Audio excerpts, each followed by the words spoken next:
me ask you a little bit about one of the witnesses, Jennifer Hayes-Riedel, who was on the stand for a good portion of yesterday and indeed also the day before. The defense calls her to the stand. And again, we know that the defense here has been from the very beginning, Phil Spector did not have that gun in his hand, and that it was Lana Clarkson who had the gun in her hand and pulled the trigger. Either we heard accidental or suicidal. We even heard the term accidental suicide in the opening statements here. She comes in and professes to be a very close friend of Lana Clarkson, but offers up some, what I think you have to agree, very compelling testimony for the defense here in terms of her saying that Lana Clarkson was, at one point in time, she used the word very 5 times, very, very, very, very, very depressed. That sounds like it's awfully powerful stuff for the defense, do you think? Well, it's clearly consistent with a theory of suicide, and it does help forward that theory, advance that theory. I'm a little bit confused about what the exact theory is of the defense here. In opening statement, they said it was an accidental suicide, which may be a legal theory, but for lay people on the jury may not make much sense. I don't know how much credibility an argument of accidental suicide has to a lay person.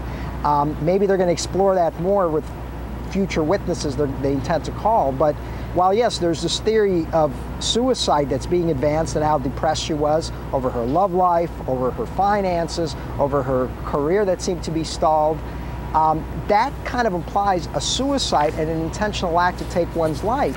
Whereas if we are talking about an accident, isn't that a little with this theory of suicide?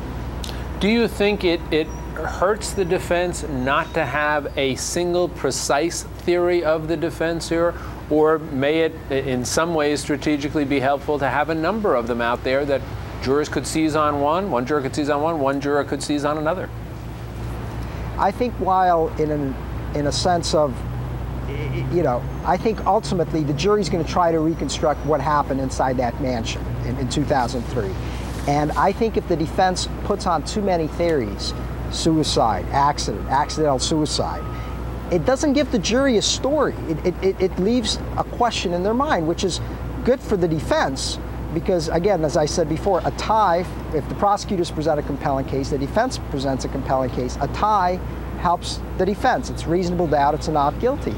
But if the defense seems to present evidence which may be inconsistent with their theory or presents evidence which is consistent with a whole bunch of theories but not one single story, they lose credibility in argument. They lose credibility with the jury. And when I was a prosecutor, I would often argue that, you know, the defense wants to have its cake and eat it too. They want to argue one thing and argue the other thing and argue a third thing, but what are they saying happened? They don't know. Their stories are inconsistent, credible, and therefore they should not be believed. So they have to be very careful not to open themselves up to an attack by the prosecutors in rebuttal argument that their story is not consistent and there isn't one story they've offered that's credible.